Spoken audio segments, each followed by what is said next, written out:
That's a bag of tea. A school.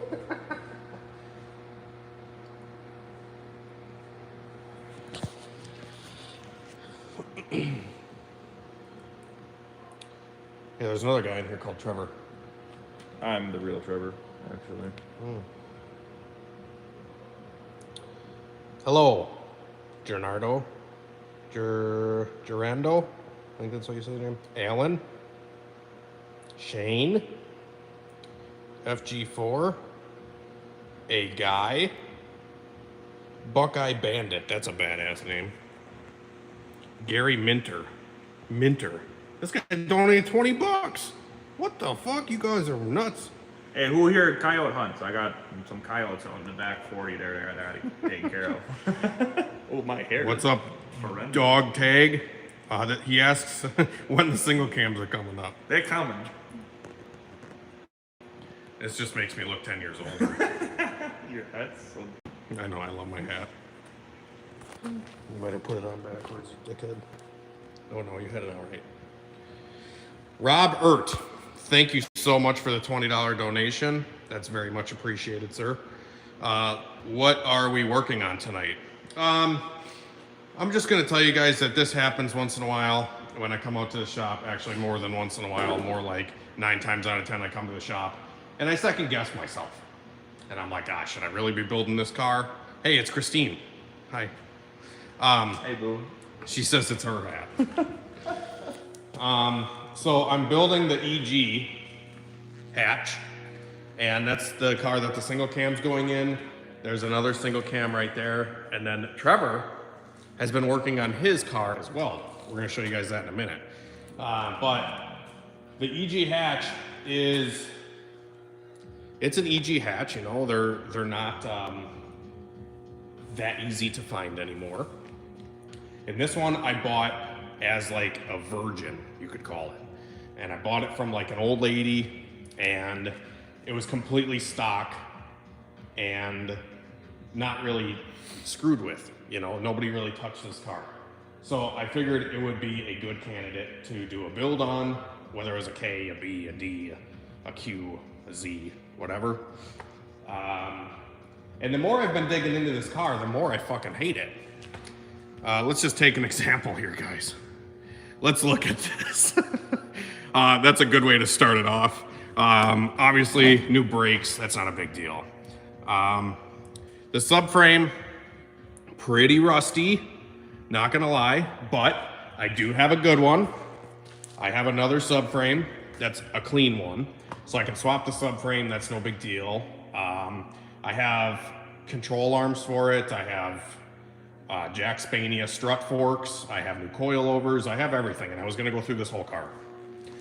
But the problem is if I'm gonna go through this whole car like I have been, I ended up breaking the trailing arm bolts off in the frame, and I'll see if I can capture this up here. So up here, we had to cut, we took the back seat out.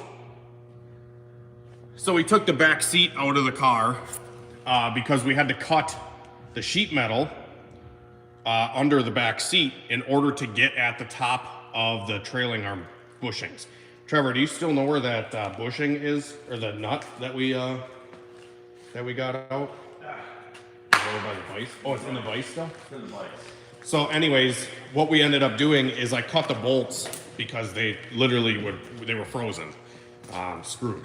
So one of them snapped off, and I cut open under the back seat, and I was able to weld a nut onto the top of 3 of them. And I got 3 of them out by just backing them out the other way. And so I have 3 that are good. Unfortunately, this one in particular was spinning. So the bolt, when you would loosen it, the nut inside the frame was spinning. And this is what the nut looks like inside the frame. It's like this big spacer bushing threaded thing, and it welds inside the car. And when they rust, you know, this spins. So that sucks. So now I have, and where that welded in under the back seat there, where it welds into like the car, is all rotted around it. So I'm like, are you freaking kidding me? Like, I finally got the trailing arm bolts out, so now I can do the rear disc conversion and everything else. Like I said, I wanted to do the whole car, not just whatever. So I'm sure I can figure out a solution, weld some more metal in there, etc., but then the car needs quarters. The quarters are rusty. You can see that the rust is on the quarter here. Get a new car. I've been a snob for clean Hondas lately. And you know that the K-Series car that I just bought is completely rust-free. It's from down south. It's a southern car. My K20 car is also rust-free. My S2000, rust-free. The Mustang, rust-free. And dealing with these cars that are rusty just really just takes a damper on the old motivation scale. For example, let's check out Trevor's car. Trevor's car, he picked up from Wisconsin here and got a little bit lucky. Show the only rust on this thing, Trevor. Do you want to show the only rust or do you want to hide it? Never talk about it. Do you never want to talk about it?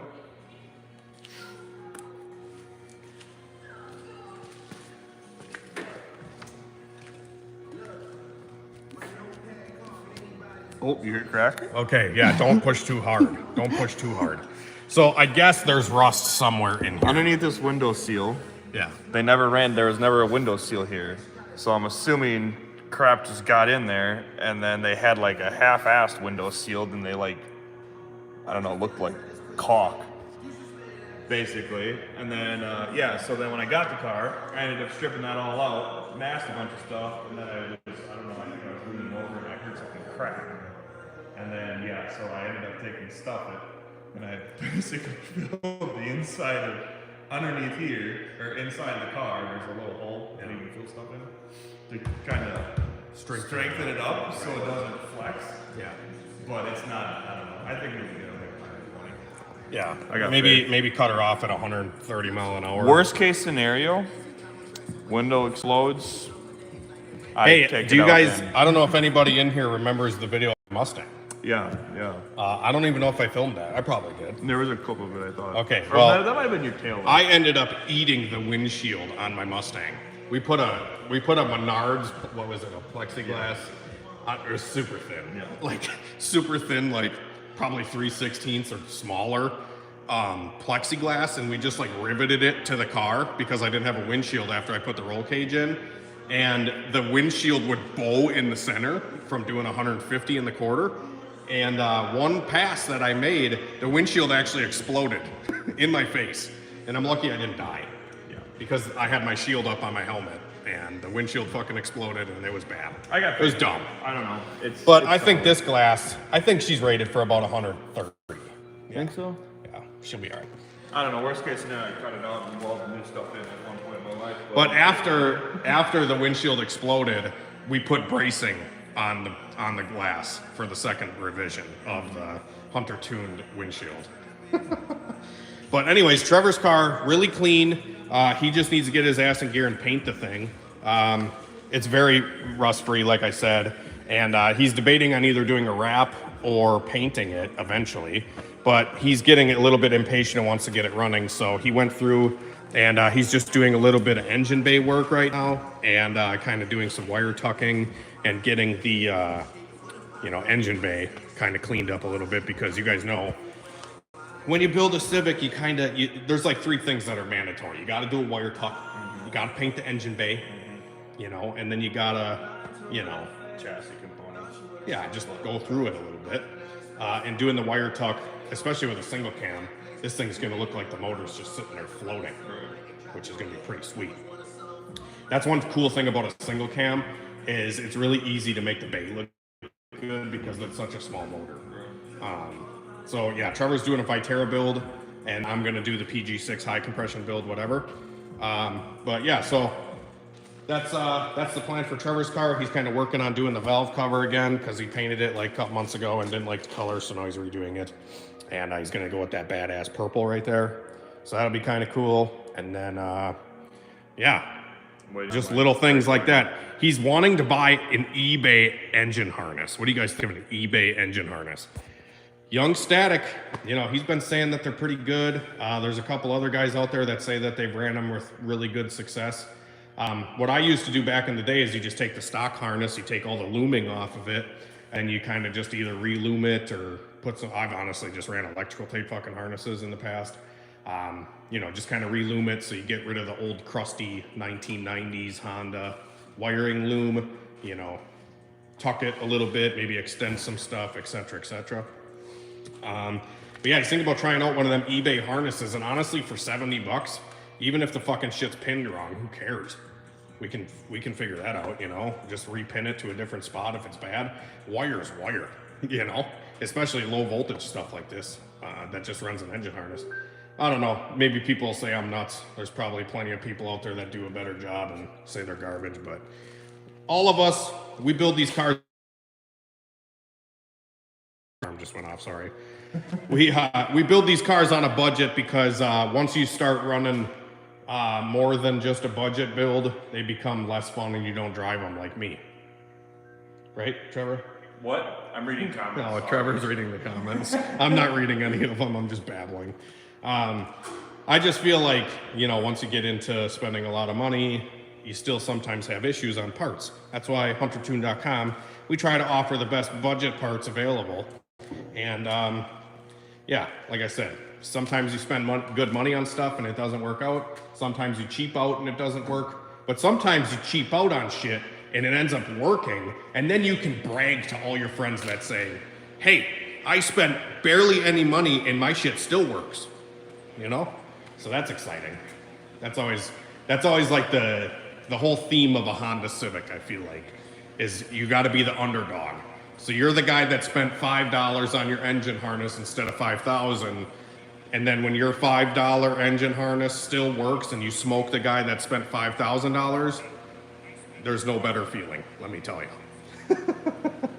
But yeah, so like I said, he just kind of went through and he's kind of coating the control arms with some undercoating, and yeah. But like I said, I don't know about the EG. It sucks because I paid like $2,500 for this fucking car. James D says I have a buddy Trevor that doesn't know shit about cars. Yeah, that's me. What? James D said I have a buddy Trevor that doesn't know shit about cars. And I said, yeah, that's me. I don't know shit about this thing. Oh yeah, you do. You know a little. You know more than the average guy, I would say. But yeah, like I said, I paid $2,500 for this car. If somebody wanted to just come give me $2,500 for it, I'd probably sell it. But nobody's gonna buy it fucking tore apart like this. But if you are interested, let me know, because I would actually probably sell it just to get my money back, and then start over on a different chassis, and then never finish that one either. So maybe I should just quit bitching and just finish this one. It's just frustrating. You know, like I said, I've kind of become a snob with cleaner cars, and having one that's rusty just irks me. It irks me, let me tell you. Can you ship it to Mississippi? I don't know. Maybe we could put on a flatbed or some shit. It's the problem with this car is it's all clean. Like, all the panels are original, which is rare. Like doors, front fenders, bumper, hood, everything. The roof of the car has no hail damage. That's like a big plus. The whole inside of the car is mint. The interior is all stock. It's got the it's got the tailgate like an EG hatch. I was gonna initially build my EK hatch, and then I ended up fucking giving it to a buddy instead of building it, and I'm regretting it because the EK hatch is what I got all the parts for initially. So I got a whole brake line kit for an EK. I got everything. Now I switched to the EG. I'm just dumb. I need to just like stick to one thing at a time, and it's just fucking hard sometimes to stick to one project at a time when you have so many options. Sometimes only having one car is the best option, because then you can actually focus on it. All right, let's read some comments, huh? Like I said, thanks for the $20, Robert. That's much appreciated.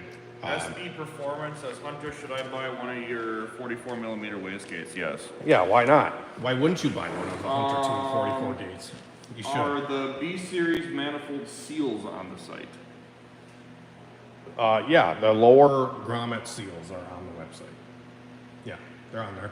$20. Go pick you up a set. This dude's from Jamaica. Woo! I don't know how to speak Jamaican. Neither do Jamaica. I. I just know the color of the flag. Where are the tacos at? That sounds pretty good. Yeah, we don't got no tacos tonight. Taco Turbo, maybe. Let me know if anybody knows that reference. Do you ship your parts? We ship worldwide. Yeah, do you ship parts off your site to California looking to do Speed Factory plus 100 tunes? Yeah, we ship to California as long as you keep your mouth shut. Do you have a good crank for a Y8/D6? I need to start putting my second engine together. Yeah, we got a crank right here in this motor. I got a complete motor right there. Yeah, Trevor's got a complete motor right here. But I would try to find a Z6. Yeah, Z6 is better than the Y series. But I got another Z6 over there. I just like hoarding the shit because, you know, then I don't have to look for it. Also, can I buy a base map from you or get some tuning help working with your injectors now and can't get it to stop popping? What size injectors on what motor? And what tuning software? What's up, AJ? This dude Said hi, Dad. You don't know how to speak Jamaican. It's just broken English. Is it? I don't know. No, that's what some guy says. I need a good B18 crank for my LSB. I don't think I have any B18 cranks. Probably not. I have a B16. I don't have any B18s. 1,000, 1K on Y8. I'll send you a snap, Hunter. Is that the guy with the popping issues? Yeah, that's Robert. Yeah, I mean, Robert. single cams, you might just have to idle it a little bit richer to get it to quit popping. Sometimes bigger injectors on a smaller motor like a single cam. Sometimes you have to idle them a little bit richer to get rid of the popping. And my injectors actually flow a little bit more than 1,000 cc. On some sets, they'll flow, 11 or 1,200. So sometimes you can't turn them down far enough to get them to like idle on a really small engine at 15 air fuel. You might have to idle it at 13 or 12 or whatever till it's happy. But another thing that you can do to get rid of the popping, what I usually do is I will turn up the mechanical idle speed. So like on the bottom of the throttle body, there's like an 8mm jam nut or a 7mm jam nut and an Allen key, and you can turn that up to get your idle speed at like 1,500. To get your idle speed at like 1,500. I hope you're listening, Robert. Get it to 1,500 RPM mechanically. Turn the idle air control valve all the way off, or unplug it, just for this. And then turn the idle air control valve all the way down, turn the mechanical idle speed up to like 1,500 RPM. Once you get it to 1,500 RPM, pull the ignition timing down to like 0 or 5 degrees of ignition timing, and that'll lug the motor down back to its normal idle speed of around 1,000, and then you can idle it usually at whatever air fuel you want, because it's loading the motor at idle to get it to get the injector to utilize. Because when the engine's running like perfectly efficient at idle, the injector is like, hey, I can't pulse this small on some injectors, and some size injectors, I should say. You can't turn them down far enough to get them to idle super steady. So like I said, if you load the motor at idle a little bit, you can get the injector to work a little bit harder, and usually it'll smooth out your popping and air fuel problems with a larger injector on a smaller motor. That's just a technique for doing that. Same thing with like big cams on a B series or D series or whatever. That's a trick that I do on a lot of setups. I'm trying to figure out why Marino's garage is struggling here. It says, how do you recommend removing the rear motor mounts on a B20? And how do you get the new... A guy says 1.5 milliseconds or more. Yeah, my injectors are usually tested down to like 1.2, 1.4. But once you get down to that pulse width of like 1.5 or less, they don't flow even. So like you have to get it upwards of like 1.5 or higher. Typically on a good setup with E85, I love to see 1.8 is like a good idle pulse width. But yeah, what were you saying, Trevor? Motor mount on a B20. how do you get them out, and how do you get the new bolts in? I've got 4 extensions going just to get the back 2 out. How do you recommend removing the rear mount? I usually take the two 19 millimeters on the bottom by the shift linkage. I'm assuming this is a manual transmission. The two 19 millimeters by the shift linkage, pop those both out, and then you can pop the 17 millimeter on the top side, which is right above the starter, or it's like right above the starter, maybe to the left a little bit. There's a 17 millimeter there that also goes through the T-bracket. Take those two 19s on the bottom and the 17 millimeter on the top, and then you can pull the engine out with the bracket still in the car, because sometimes getting that bolt that's back here, like this is how we did it on Trevor's too, or Trevor did it. So you leave the bolt that goes through the back of the T-bracket, but you take out the 17 millimeter here and the two 19 millimeters down here. Hopefully that helps. Okay, I have a lot of comments rolling in, guy. I need a beer for this. First of all, AJ says that head is making me feel some type of way. What was that? AJ says that head is making me feel some type of way. The hat? Yeah. Oh, yeah. Making me horny, baby. Okay, Look at, I got a little fuzzball too. Oh yeah, touch my ball. Just kidding. So, SB Performance, would you recommend me switching from your old decap LS injectors to your new injectors on my built turbo LSV? Yes. What'd you say? Sorry, I was reading a comment while trying to listen to Trevor. It didn't work. Should he switch from his old decaps to your new injectors? I mean, if the decaps are working and you're not maxing them out, there's really no need. Would there be any benefit? Also, he's on pump gas. Probably not. I would probably just stick to the ones that are in the car and working. The only time I would tell you to upgrade those decaps is if you're maxing them out. If you're running a lot of boost and you're running out of injector, then upgrade to the bigger injectors. But Okay, Honda Flip, what CC are V6 LS injectors decapped? I don't know if they make a V6 LS, but I don't know. Typically, any injector that you decap, you're going to either double or triple the flow. If it can be decapped. Not all injectors can be decapped, only some of them. And the LS ones have proven to be really reliable when you decap them. Sometimes when you decap injectors, they're all sorts of fucked up and they don't work worth a shit. So don't decap just any injector.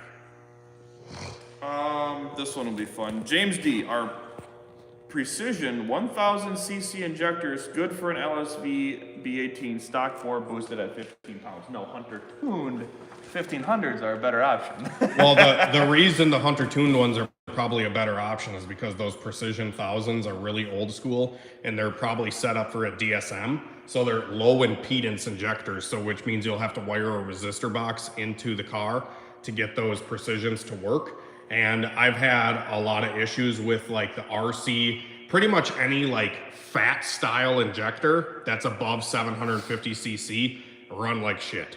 You can't really get them to run all that smooth. And like I said, the fat style, which I'm assuming if you're Precision old school injectors, they're the bigger base. And those injectors, like I said, they do not run as smooth. So, and you'd have to wire a resistor box. And I don't know, for $200 you can pick up a set of Hunter tuned injectors. So I don't think that would be a bad option. Then you don't have to wire a resistor box. I have plug and play adapter connectors, etc. They are old burr, so is the build. But yeah, I mean, if they're old and you want to run them for nostalgic value, fuck yeah, go for it. No, I did not sell the Mustang. Giz Motorsports, it's right there.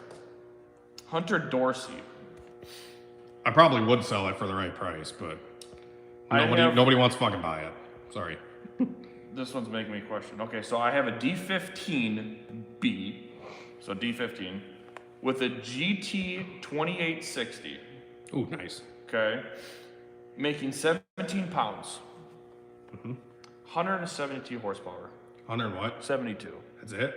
That's where I'm, whatever. It's on E93. Okay. What power do you think I can actually make given boost pressure? It's a Vitara? D15? Yeah, but it's a Vitara with forged rods.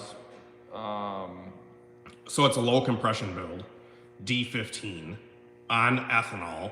I'm assuming it has a log manifold, and maybe your exhaust is restricted. If you guys watch any of my dyno videos, I talk about exhaust being restricted a lot, and it sounds like that setup might be choked up somewhere. So I would definitely inspect your exhaust, downpipe, and muffler, catalytic converter, resonator setup. Make sure you run at least 2.5-inch exhaust. If it's 2.5-inch exhaust, I would not have a muffler on it whatsoever. Preferably you would run a 3-inch mandrel bent full exhaust, or 3-inch up pipe or down pipe or whatever. That way you'll get the most power out of it. Given it had a stock exhaust on the dyno. It has a muffler. Yeah, get rid of the muffler, dude. See what happens. Right? He said it has a muffler, full flow. Yeah, it's a stock exhaust. So I'm assuming you just ran a downpipe. He has a stock exhaust? Oh, yeah, dude. You got 100 fucking horsepower in the exhaust, dude. You have literally, dude, 50 to 100 horsepower. Put my fucking name on it. Cut that fucking exhaust off. That thing's gonna wake up. It's a 2.5. You'll probably blow it up because it'll go so lean. So make sure to add fuel when you cut the exhaust off. Yeah, it's a 2.5-inch downpipe, straight pipe with a muffler, full flow. Yeah, get rid of the fucking exhaust. Chokes it. Why do you think all the cool kids like Boosted Boys and shit, they all run up pipes? It's because it makes the most power. Whatever, because we're gangsters. Yeah. Even though we get rain in it and we fucking rust our turbo and shit, it's worth it, you know? Are you able to tune a Fuel Tech standalone? I guess. I don't really want to, but sure. I mean, I have tuned Fuel Tech, but they're kind of I don't know. I don't personally think they're as good as people make them out to be. I'm sorry. But I don't like that it only has one fuel map. You don't have a secondary map for VTEC. I don't know. I just don't really I don't prefer Fuel Tech. I prefer, honestly, stock ECU stuff like the Hondata. Hondata works really well. K-Pro, S-Manager, whatever. Like it. Personally, I think that's like the best way to go for 90% of setups. Unless you're going full race car and you want 12 fucking inputs and outputs, then maybe consider something else. Like a Fuel Tech or a Hull Tech or a whatever else. What's your take on a max speeding rod eBay turbo? I would say if you're on a budget. I bought a max Peating turbo. I should probably do a review on it, but I don't want to do a review unless I put it on a car and see if it explodes. Because some of them are super glued together, and some of them actually have JB weld. So I feel like the ones that have JB weld actually hold up a little bit better than the super glued ones. But typically, any cheap turbo under like $150 will explode above 25 pounds of boost. Like literally, the fucking wheel will just leave the chat. So when you spend more money on like a Hunter Tune turbo, you can run as much boost as you want, and the wheels will stay together.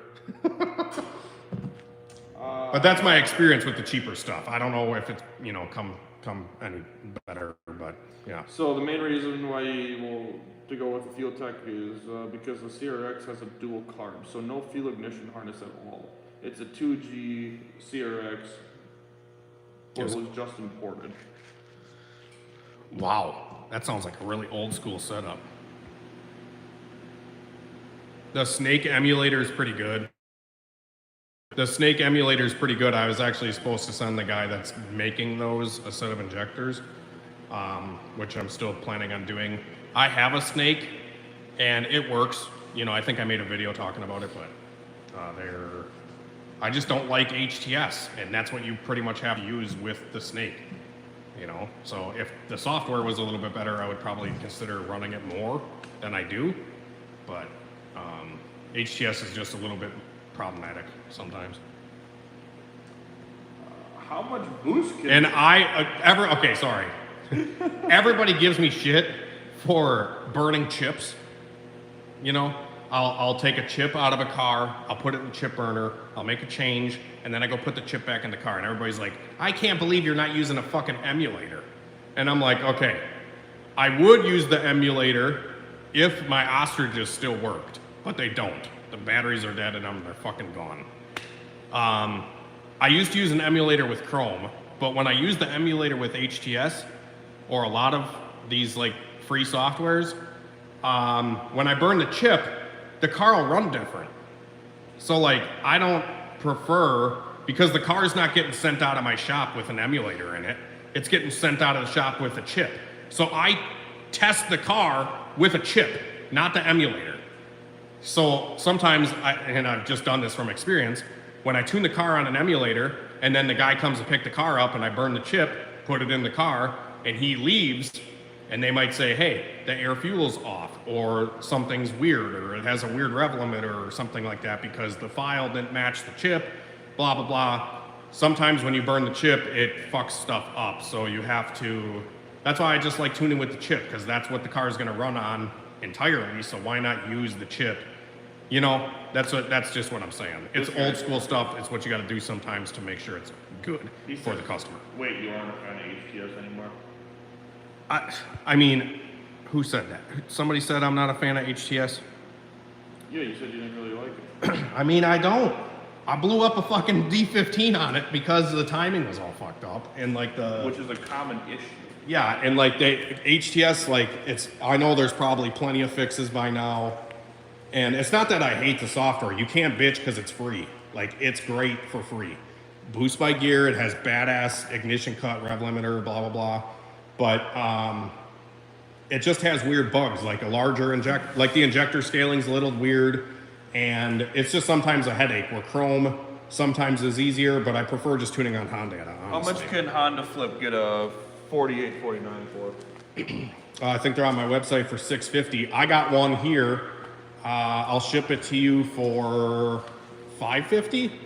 It's not used. It's just been sitting on the shelf for a little while, so the turbine housing's a little rusty.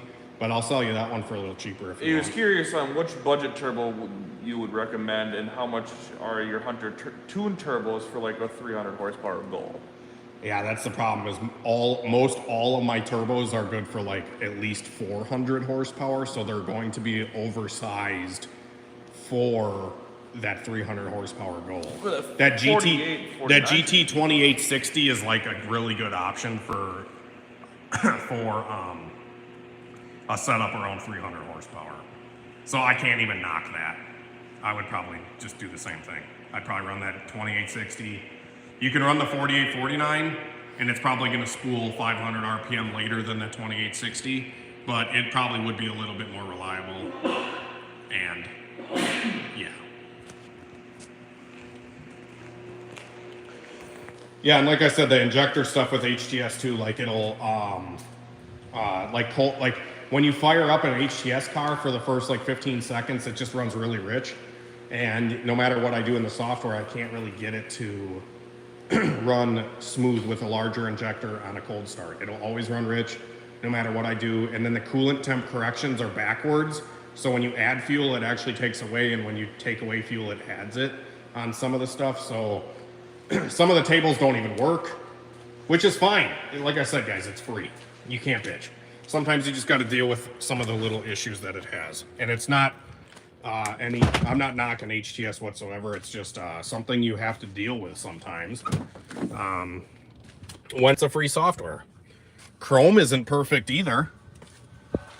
The only reason Honda is a little bit better is because you pay for it. You know, it has guys behind it, and guys that you know, they've had the backing, I guess.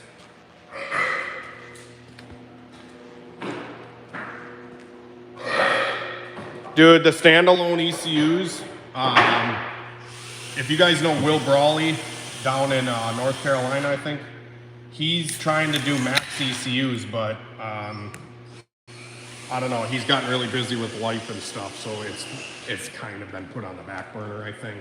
He said he's gonna send me one, I was gonna do videos with it, and then we were gonna start producing harnesses and ECUs, and I plan on doing that still, but it's just a little bit, it's just taking a little bit longer than I initially thought. The top mounts, I still have a bunch of top mount manifolds, and I'm gonna tell you guys a story with them right now, real quick.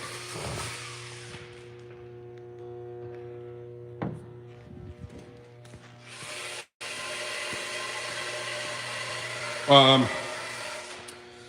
these manifolds over here, they're great. I bought a couple of these off of eBay, and my whole plan was I was going to offer this manifold because these manifolds on eBay are like $180 or $200 or something like that. But the problem with these manifolds, they're constructed well, but the problem is when you put a turbo on them, the fucking compressor housing hits this runner right here. So you either have to put a spacer on the T3 flange or you have to dent this runner. So what I do is I just take a acetylene torch and I dent that runner until the compressor housing clears. And I was going to sell them pre-dented so you guys wouldn't have to do the modification to the runner. And I just need to do it. I was gonna just dent them so all the turbos that I sell fit, and then once they fit, it's a great budget option, and then maybe I can make 20 or 40 bucks fucking selling them. You know, I was gonna offer them for like $250 pre-dented instead of the $200, and it's probably gonna be like $15 to ship these things. So yeah, realistically, I'll make $30 or $40. So that was my plan. I just haven't done them, but I have so many of these fucking things. I'm kind of regretting buying them because I bought like 10 of them. And I'm like, I had this like idea and I'm like, oh, I'm gonna do it. And then I found out the compressor housing hits.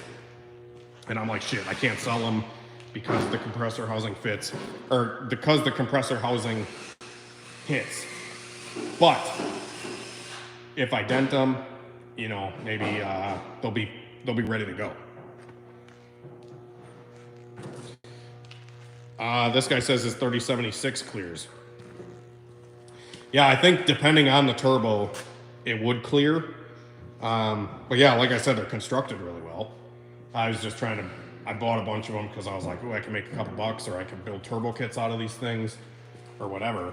But yeah, if anybody wants one of these manifolds and like wants to help me clear out a couple of them, by all means, hit me up. I would love to get rid of a couple of them because I don't know what the fuck I'm gonna do with 10 of them. I should just put them on the website, but I haven't. But anyways, no, I'm not working on a J series car. I don't plan on ever doing a J, especially in a front wheel drive configuration.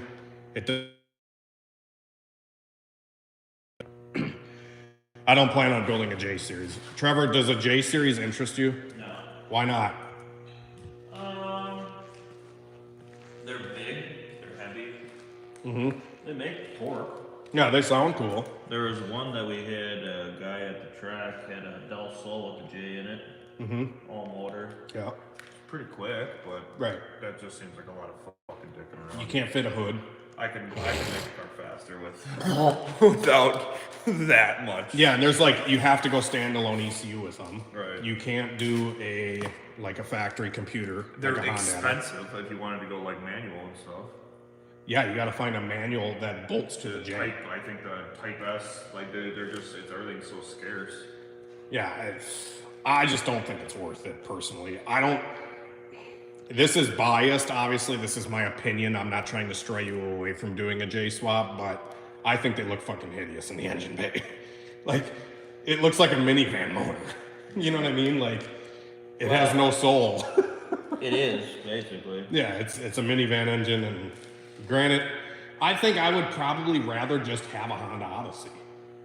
Yeah. Or TL. Yeah, or a TL. I miss my TL. I had a TL with a 6-speed. It was fun. But like I said, I would do a J in a rear-wheel drive setup because you can get like a Holly High Ram for them for the J series, I think. Yeah, I don't know. It's just not my forte. It seems like a lot of fucking around for the fuck around, and the fuck around just doesn't seem all around fucking worth it, in my humble opinion. Should we start saying in my Kenny opinion?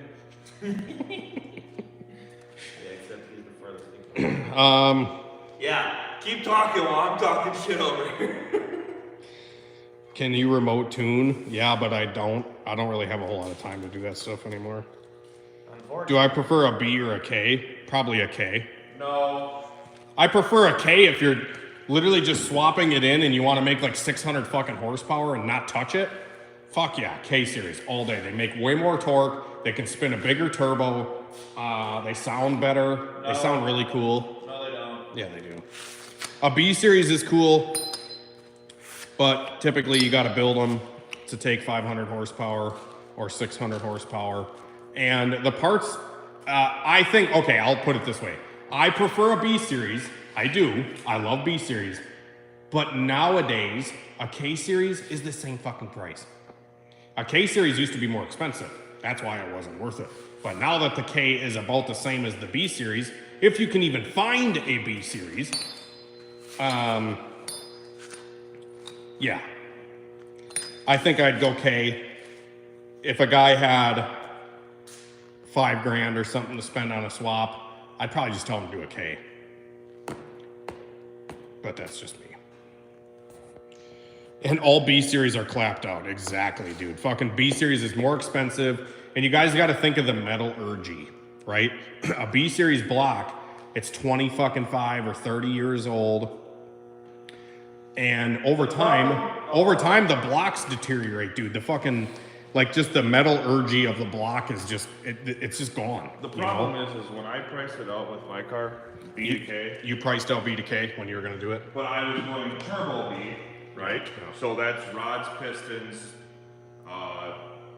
machine costs, so on and so forth. So say a fully built B series compared to a K series. So say you're going 600 horse, right?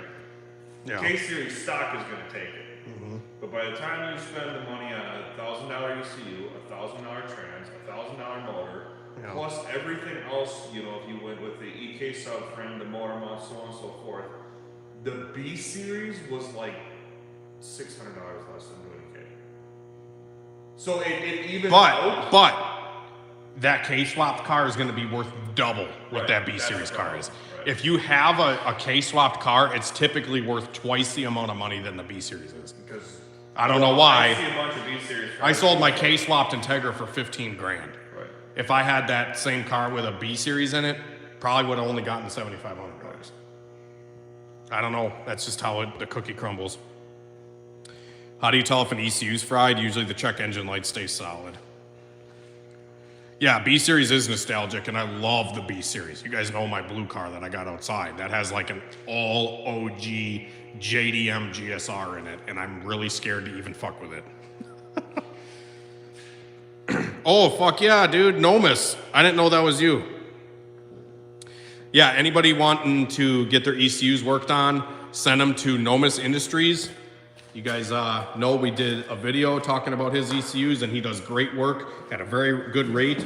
And he's got a pretty quick turnaround. That guy's fucking busting ass every day. So hit him up. If you got ECU issues, that's the guy to go to.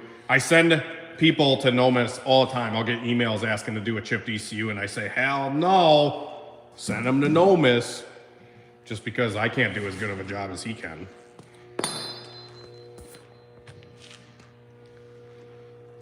Do I still have the hatch? Dude, so I'm gonna get off of here in a couple minutes. So if you guys got questions, shoot them now, because I'm gonna get off of here in probably 5 or 10 minutes.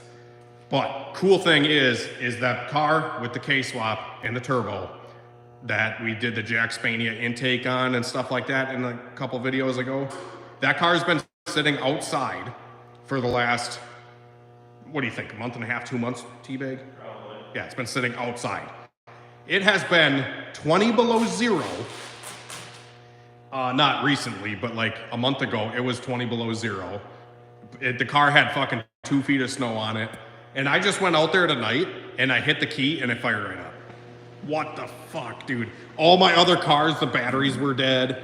That car, I don't know, it just fucking started. Super weird, but it did. So yeah, I plan on doing, actually, I'll show you a sneak peek of that build. I have an all-wheel drive tranny right there for it. I just need to decide if I actually want to do it.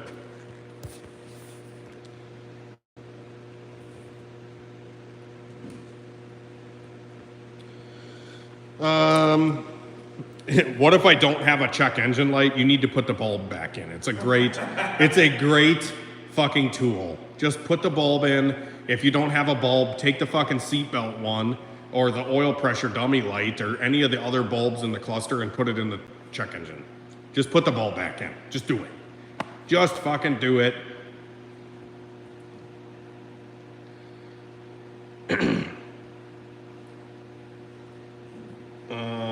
Can I tune a Grom remotely with A-Racer?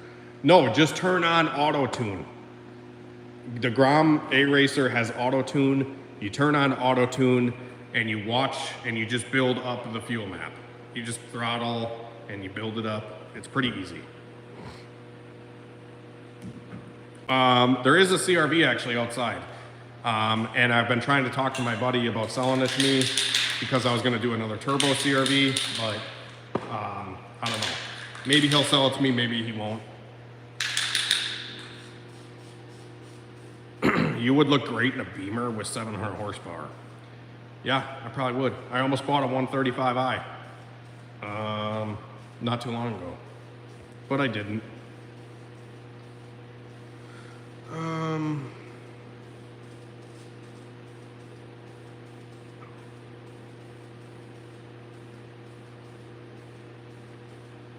Sorry, I'm seeing here. Sorry if I'm skipping comments, guys. I'm just going to kind of go to the bottom here. Can I tune a VAFC? Why? Why? I mean, sure, you can fucking tune a Pexi. That shit's like so Fast and Furious 2 days. Too Fast, Too Furious? Is that the one with all the fucking eclipses? I have an alarm because I have to go do these injectors for a guy, but I forget, so I set alarms on my phone to remind me. I would do a burnout, but I'm not gonna, sorry.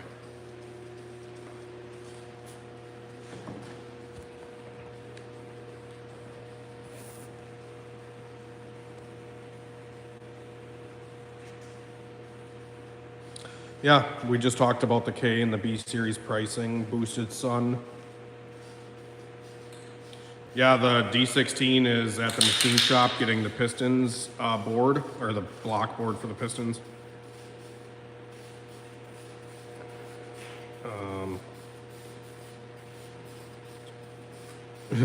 No miss, dailies at 335. Yeah. So I got the N54 motor or whatever, twin turbo, I'm assuming. Turbo CRV, what? Mr. 2%, when am I putting a turbo on the Viterazzi? I don't know how turboing a two-stroke really would work. But I will admit, I flew tonight with my Spider 26 meter wing, and that motherfucker full throttle, downwind, like into the wind full throttle I can climb pretty good, but downwind I was fucking squeezing everything it had, 8,600 RPM, and I was like barely climbing. So I don't know, I might put a bigger prop on it, we'll see. The Michelob, or the Michelob, the baby is great, he's at home, he's doing good. T-Bag is priming it right now, I'll show you in a minute. Plus minus fuel. I can't remote tune because I'm too busy flying. You're absolutely right. Yeah, fucking stupid airplane. Hey, fucking trash bag, fucking airplane, whatever, dude. I asked him the other day. And no, I'll admit that I don't fucking remote tune because half the time, actually 95% of the time I remote tune, somebody's got a vacuum leak, somebody's got this map sensor plugged in wrong, the wiring harness is plugged in wrong, it's got a short to the ECU, it's got this wrong, it's got this wrong, and then I get blamed because I'm not there to point it out, and they just assume that it's my fault because I'm the last one to fuck with it. So that's why I don't remote tune. Too many people fucked it up for people that really want it. That's just the real reason. You lost a viewer, you're talking too much. I don't know, whatever. First or second gen CRV as a daily. I don't know if I've ever had a second gen.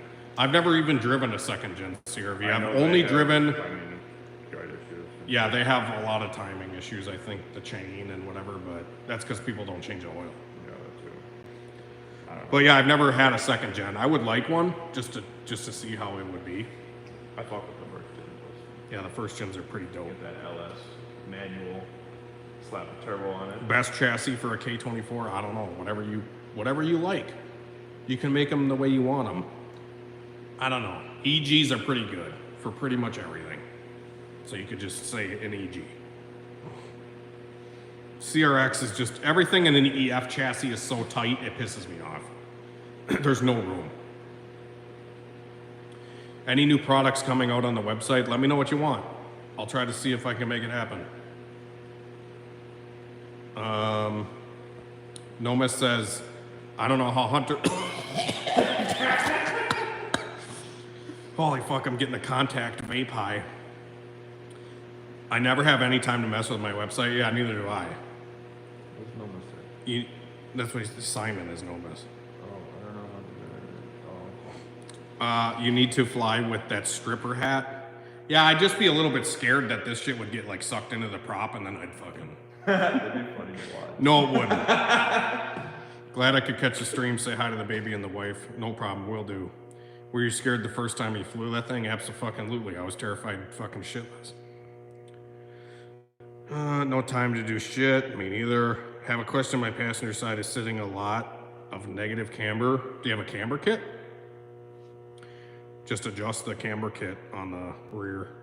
Well, hold on. But bent, yeah, it depends on what kind of car it is. There's no, I mean, you think it's a bent subframe in the Check back? the ball joints. It's on the rear. Oh, then never mind. I was gonna say if it's a front, I know the front can cause camber. I mean, you can look at the rear subframe and see if it's all fucked up. Or bent. Like, it would be pretty obvious, I think, if that was the issue. Blown up IAT sensor, yeah. Man, I plugged the IAT into the IACV and vice versa. I had the IACV plugged into the IAT and that motherfucker smoked as soon as I hit the key. Fucking remote tuner. He fucking burnt my ECU. Motorized parachute thing is awesome. Hey, at least you like the videos. That's cool. I'll probably go fly tomorrow and Trevor will get mad at me. Yeah, B20 sucks though. Well, no shit. B20 does kind of suck. They got But they're all right. They can make good torque. Paper cylinder walls. They can't hold a fart. Sell those blue hats on your website? Dude, I Dude, that'd be should. dope. That would be fucking... I can probably... I should just wear Hold one on. every live stream. I can get my mom to make those. And then we can like stitch the Hunter Tune logo on them. Ooh, or just put a big... You know what we should do? Is we should put a... trying to think now. I was just saying, instead of the ball up top, we could put a turbo. Like a turbo ball. Oh, would that be dumb? That'd be very hard to make, but we could figure something out. Or we could just add a second ball and then a wiener. Yeah. BWI, bro. Yeah, he meant the front, my bad. I would check the ball joints. Yeah. Because my truck went in for ball joints. I had about -5 degrees of camber in front of my truck. And Where do I find P28s? Ask Simon. No, Nomis Industries. Ask him where you can find them. He'll probably tell you eBay. HA Motorsports.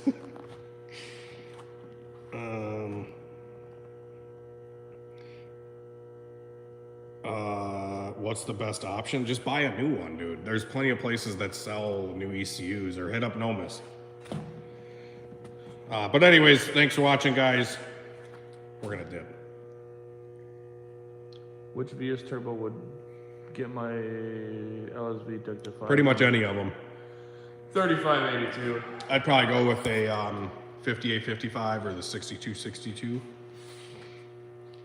Yeah.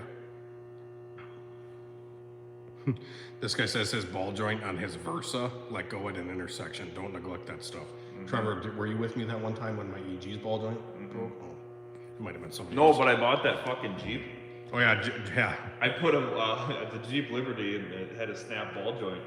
And I put a new ball joint in, and then Took it for a test took drive. it for a test drive, made it over the railroad tracks, went to go turn into a parking lot, stopped on the other side, fucking snapped. I'm like, I give up.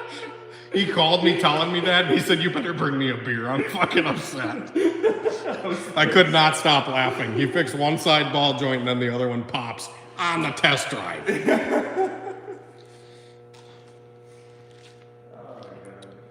All right. T-Bags, I see you have that Geek Bar Pulse Strawberry Mango. I've got that same vape.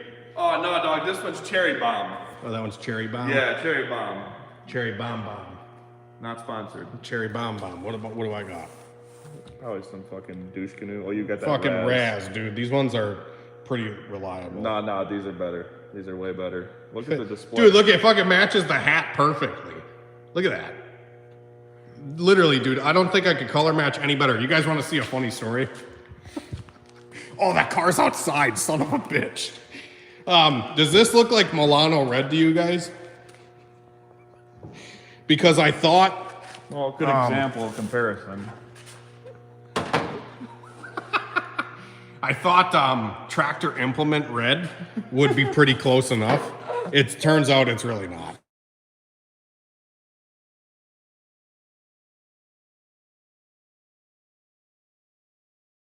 Is not the same as Milano red. I'm sorry. Yeah. But yeah, the fucking hat and the vape really go together. So maybe if you buy a hat, you get a vape. You know, who knows? Possibilities are endless for huntertune.com. Be sure to go check it out. We'll see you later. Bye-bye.